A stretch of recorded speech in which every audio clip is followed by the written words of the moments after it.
Hello friends, it's me Sandy Reena ఛానల్కి మీ అందరికీ స్వాగతం. టుడే మన స్పెషల్ రెసిపీ సొరకాయతో బొబ్బట్లు చేస్తున్నాను. నోట్లో పెట్టుకుంటే కరిగిపోయే విధంగా ఉంటాయి. ఈ రెసిపీ ఏ విధంగా చేయాలో ఈ వీడియోలో చూద్దాం. ముందుగా 1 కప్పు పచ్చిశనగపప్పు తీసుకుంటున్నాను. అందులో కొన్ని వాటర్ పోసుకొని ఒక 2-3 అవర్స్ నానపెట్టుకోవాలి. మరొక బౌల్లో 1 కప్పు గోధుమ పిండి తీసుకుంటున్నాను.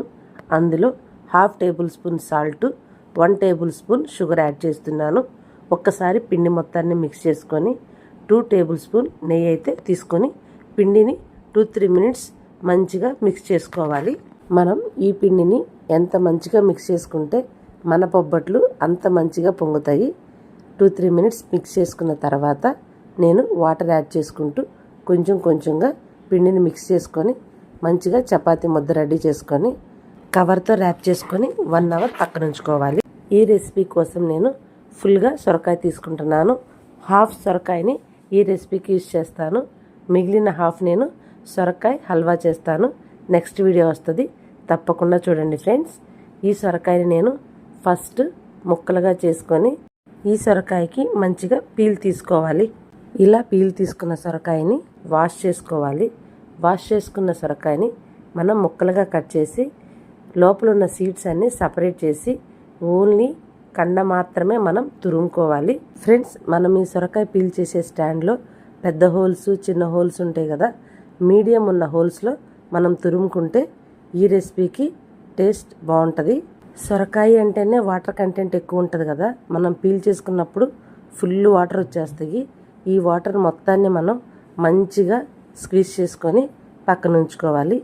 మరొక పక్క ఒక కడాయిని తీసుకొని అందులో 4-5 టేబుల్స్ నెయ్యి తీసుకోవాలి. నెయ్యి మంచిగా హీట్ వచ్చింది అన్నప్పుడు మనం తురిమి పెట్టుకున్న సొరకాయని అందులో యాడ్ చేసుకోవాలి.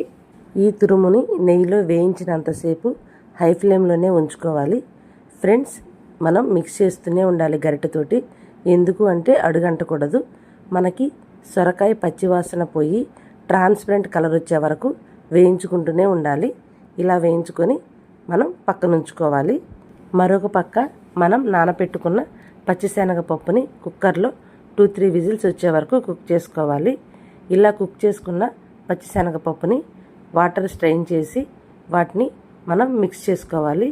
మిక్సీలో ఫస్ట్ కొన్ని యాలకులు వేసుకోవాలి. స్ట్రెయిన్ చేసి పక్కన ఉంచుకున్న శనగపప్పు యాడ్ చేసుకోవాలి. నేను 1 గ్లాస్ శనగపప్పుకి 1/2 గ్లాస్ బెల్లం తీసుకుంటున్నాను. ఈ మూడింటిని మిక్సీ పట్టుకొని మనం వేయించి పెట్టుకున్న సొరకాయ తురుములో ఈ పేస్ట్ని యాడ్ చేసుకోవాలి. ఫ్రెండ్స్, అడుగు అంటకుండా మనం గరిటెతో తిప్పుతూనే ఉండాలి. వీడియోలో చూపిస్తున్నాను కదా, ఈ విధంగా మనం మిక్స్ చేసి పెట్టుకున్న శనగపప్పు, బెల్లము, యాలకుల పౌడరు ప్లస్ మనం వేయించి పెట్టుకున్న సొరకాయ తురుము మంచిగా మిక్స్ అయిపోవాలి. మొత్తము దగ్గరగా కుక్ అవుతుంది. మనకి ఉండ చేసుకోవటానికి అనుకూలంగా ఉండే వరకు మనం గరిటెతో తిప్పుతూనే ఉండాలి. ఇలా కన్సిస్టెన్సీ దగ్గరగా వచ్చింది అన్నప్పుడు మనం గ్యాస్ ఆఫ్ చేసుకొని ఆ పేస్ట్ మొత్తాన్ని మనం చల్లార్చుకొని చిన్న చిన్న ఉండలుగా చుట్టుకొని పక్కన ఉంచుకోవాలి. ఫ్రెండ్స్, ఈ ఉండలు ఒట్టిగా తిన్నా కూడా టేస్ట్ అయితే చాలా బాగుంటుంది. నేనైతే కొంచెం పిండి తీసుకొని తిని చూశాను. నాకైతే టేస్ట్ సూపర్గా అనిపించింది. అసలు సొరకాయలాగే అనిపించలేదు. మరొక పక్క మనం ప్రిపేర్ చేసి పెట్టుకున్న గోధుమ పిండిని మరో 2-3 మినిట్స్ మంచిగా మిక్స్ చేసుకోవాలి. ఇలా మిక్స్ చేసుకున్న గోధుమ పిండిని చిన్న చిన్న ఉండలుగా చేసుకొని పక్కన ఉంచుకోవాలి. మరో పక్క చేతికి నెయ్యి తీసుకొని మనం రెడీ చేసి పెట్టుకున్న ఉండలను ఒక్కొక్కటిగా తీసుకొని చిన్న చిన్న పూరీలాగా ఒత్తుకొని అందులో మనం రెడీ చేసి పెట్టుకున్న శనగపప్పు, సొరకాయ ఉండలను మధ్యలో స్టఫ్ చేసుకొని వీడియోలో చూపిస్తున్న విధంగా ఒత్తుకోవాలి. ఫ్రెండ్స్, నేనైతే బటర్ పేపర్ యూజ్ చేయట్లేదు.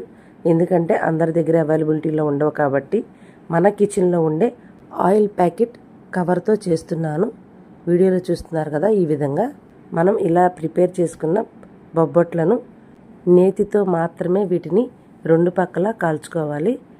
మీడియం ఫ్లేమ్లో ఉంచుకొని మాత్రమే కాల్చుకోవాలి. ఫ్రెండ్స్, వీడియోలో చూస్తున్నారు కదా ఎంత మంచిగా బొబ్బట్లు పొంగుతున్నాయో. ఇదే విధంగా మిగిలిన అన్ని బొబ్బట్లను మనం కాల్చుకొని రెడీ చేసుకోవటమే.